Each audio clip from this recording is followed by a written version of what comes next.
have been wanting to talk about the costume design in Black Panther for at least 5 years now. A big part of it was wanting to analyze all the different African cultural references so brilliantly realized by the film's costume designer Ruth E. But another aspect is how Black Panther stands alone as the only superhero movie with any real style. It's so odd to me that in a genre filled with so many well-trained seamstresses who quite quickly put together complex, dynamic outfits for themselves, that there is such a swag deficit in the film adaptations. Comic book superheroes are notable for their bold and eye-catching and often quite symbolic and resonant costuming. They're such a significant part of character development, world building, and visually communicating any hero's ethos. Superman dresses like the American flag, Batman wants to inspire fear in criminals, and Power Girl is clearly drawn by a man. And yet, in both DC and Marvel live action, all the superheroes are pretty much dressed the same. They're either in some sort of variety of CGI, nanobot enhanced armored suit, or some basic variation of a leotard with like superhero lines or perhaps a little cape every now and then.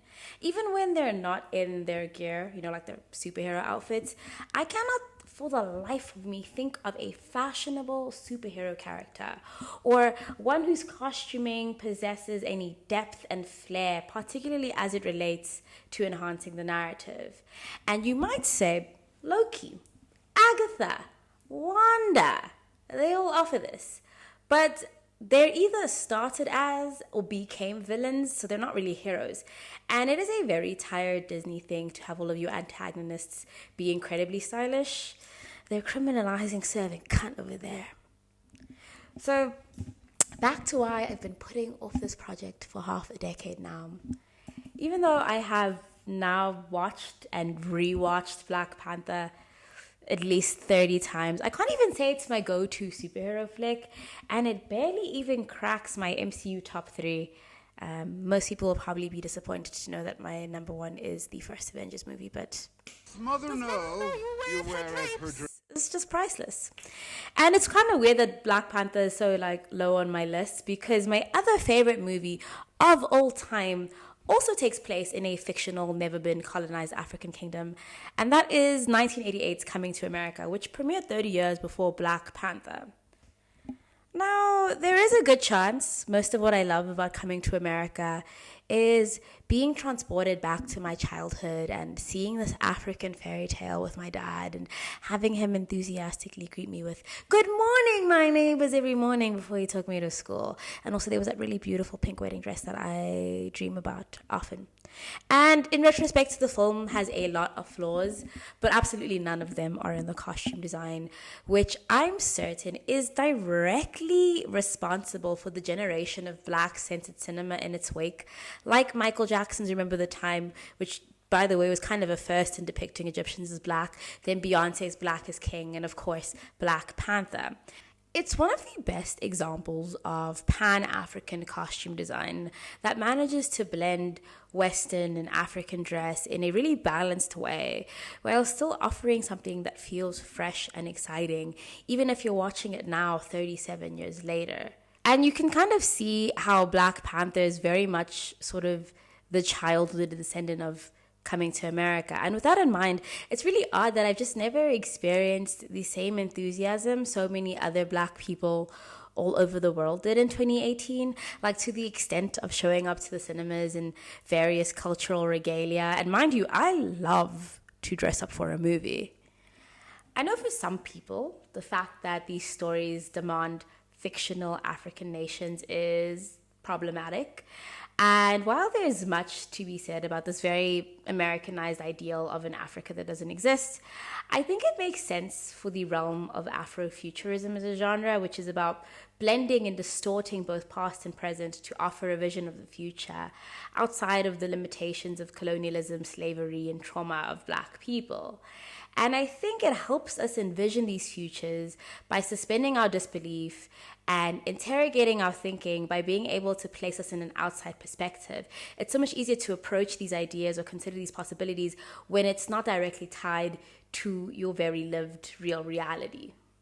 And in order to develop a world so different from our own and create something new in order to transport us to these places, it makes sense to approach the visual language by not honing in on just one culture, tribe, or country. Coming to America does this really well. We see these like larger than life head wraps and headdresses, animal hides, printed peplum dresses, and brass jewelry that are references to West, North, South, and East Africa. And it's this beautiful amalgamation of the continent that also still artfully blends in European design in a way that is surprisingly authentic to some of the continent's most stylish figures at the time.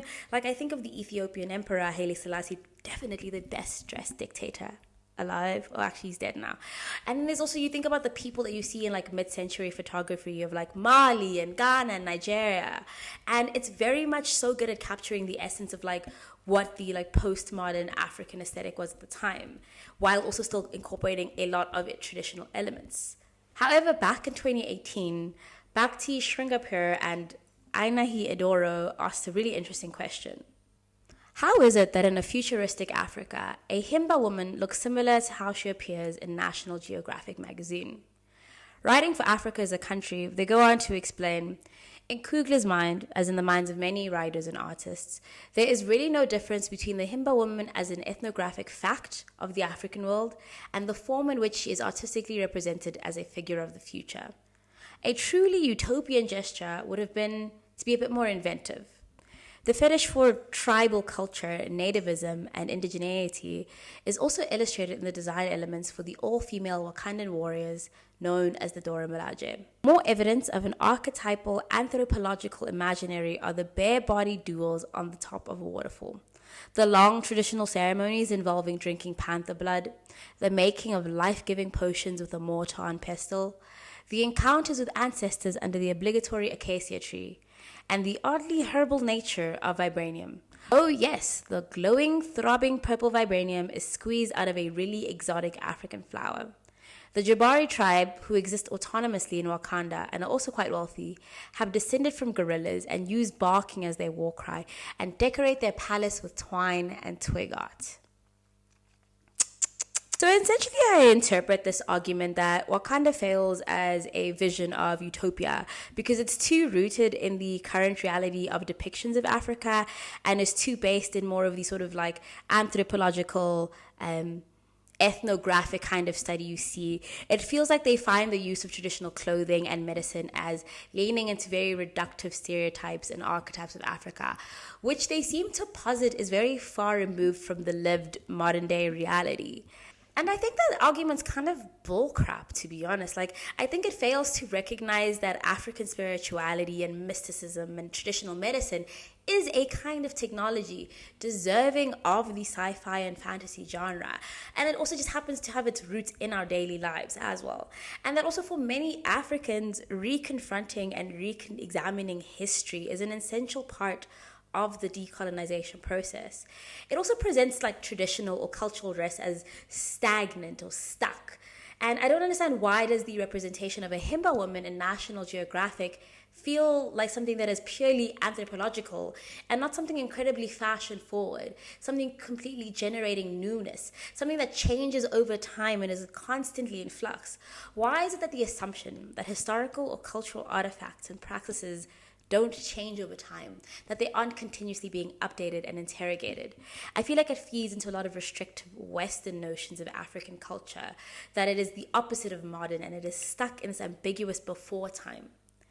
It's kind of like how Chinua Achebe once wrote, "Until the lion learns how to write, every story will glorify the hunter." And I think the best instances of Afrofuturism or these progressive ideals in media are the ones that realize and celebrate the very advanced technologies our ancestors had already created, several of which are exactly the solutions we require for our present day problems. But in that same article, I think they do get close to what the real issue with Black Panther's costume design is. And it's that Wakanda doesn't have its own visual culture. Across this country, we see Ndebele neck rings, Basutu blankets, Tuareg jewelry, Maasai beading, Suri lip plating, Ghanaian textiles, Igbo masks, and much more, which stands firmly at odds with the country's isolationist and nativist policies. The film's primary conflict is that Wakanda's access to vibranium has allowed it to develop into the richest and most advanced state in the world. And unlike other African nations, Wakanda has been able to avoid war, conflict, and Western interference through vibranium and hiding itself from the rest of the world. Killmonger, the film's antagonist, recognizes how sick and twisted it is for the Wakandans to have enjoyed this exceptional and unparalleled peace and prosperity, while black people, people who look like them, people who share a home with them, across the world are displaced, enslaved, and brutalized. So then what you have is a country more than happy to appropriate the cultural production of these oppressed African states, but will never actively give back anything in the form of community, aid, and solidarity, which is completely against very common African philosophies of communalism and Ubuntu. I mean, consider how Black Panther ends with T'Challa revealing the secret of Wakanda before the United Nations, and then going on to build community centers in Oakland, California. And I get that this makes sense on a thematic level because this is where Killmonger grew up and what sort of the environment that turned him into a villain. But like, was an African state even considered? Do we even know if the Wakandans even go on to collaborate or interact with their neighbors? Like, I think about how even something as seemingly innocuous as changing Queen Ramonda's ethnic background. In the comics, she's actually of South African descent, and in the films, it pretty much appears that she's a native Wakandan. And I think there could have been something really interesting there with having someone come from an apartheid state and having experienced oppression and then getting to live as a royalty in probably the best place on earth, and perhaps maybe presenting the conflict of the fact that it's weird that Wakanda doesn't help anyone, right? And it also kind of reminds me of in the way that like Killmonger isn't the first person in the film to present the idea that Wakanda should be doing more. Nakia actually suggests it first, right? She literally says she says that she's left the country to be a spy and she's witnessed everything in the world and she's seen how bad it is, and she realizes that Wakanda has the ability and the skill to do so much better in terms of giving aid and support. But then T'Challa the whole time is just like, hey, me man, you woman, when we get married? Which kind of goes on to more of the way the film isn't really great in its treatment of women, outside of perhaps say Shuri. All of this is to say that Wakanda's ability to have all these different African cultural references, to cherry pick elements from people who are suffering and oppressed, reveals that Wakanda is not an African state. What it is a capitalist, elitist, Western empire that just happens to be on the continent. It is essentially the American empire painted black. And what's most troubling is that the film's final message is that what makes the ideal African utopia is how much it behaves like an imperialist force. We don't need to take up arms or affect material change. Other things that don't affect us shouldn't be our concern. We do not need to demonstrate empathy for people across the world. The CIA can be good, actually. It just happens to have a few bad eggs. A little revolution is fine as long as we always maintain the status quo. And this isn't to say that I think Ruth E. Carter is secretly an African-American supremacist or that she's intentionally advocating for a United States of Africa. I think this all goes to show how brilliant of a costume designer she is, demonstrating this high level of research, skill, and ultimately care that can even inspire all of this thinking and discourse, because that's what good art should do. Even if some of the questions and answers are uncomfortable, I'm glad that they exist in the first place. And at the end of the day, I will probably watch Black Panther another 50 times, and I might change my stance on all of this with each rewatch, because I think it still stands that it is an incredibly impactful film and one of the most ambitious projects in mainstream media, and that there's also something radical about sneaking these critiques of American exceptionalism and imperialism into a Disney movie. It reminds me of how, in the Pirates franchise, the Pirates of the Caribbean, a world filled with literal krakens and ghosts and witchcrafts, that the greatest villain of all time is just the British East India Company. You know where I'm from. When black folks started revolutions, they never had the firepower or the resources to fight their oppressors. It was Wakanda. He was the truth they chose to omit. Maybe your home's the ones that's lost. Have I ever failed you? The world's gonna start over, and this time we're on top. The sun will never set on the Wakandan Empire. Then you serve your country. I save my country. And that's my Black Panther video. Thank you so much for watching. As always, all my sources can be found in the description below. Feel free to fact check and debate with me and come up with your own conclusions. I'd love to argue in the comments. It's really good for my engagement. And you can go ahead and like and share this video, or you can dislike it and tell everyone you know not to watch it. I don't care. You do you. But if you'd like to support me and your work, you can make a one-time donation of any amount to my Buy Me a Coffee account, or you can become a member of my Patreon, where you will receive bonus content, behind-the-scenes stuff, hopefully some cool digital downloads, and also access to some of my notes and all these things. Like I said before, I've been wanting to talk about this for 5 years, so there were so many other things I wanted to include about the Black Panther party, which kind of inspired this outfit today, and perhaps what it means to have a Disney film be the first thing to come up when you search the Black Panthers, and what that means for sort of our state and our stance and a Marxist-Leninist group. And there's so much more to think about in the ways that different African cultures are represented, and how it changes the context, and also what this all means for representation and what the value is. And of course also there's the elements of Black Panther as he is depicted in the comics versus in film. And then also again, I was thinking, and maybe this will probably be my next video, is also hyper focusing on the Dora Milaje and just basically these screen adaptations and interpretations of the Dahomey warriors, and how that compares to what the historical evidence shows, and maybe recreating some historical African armor. I don't know, I'm kind of yapping now. I should go.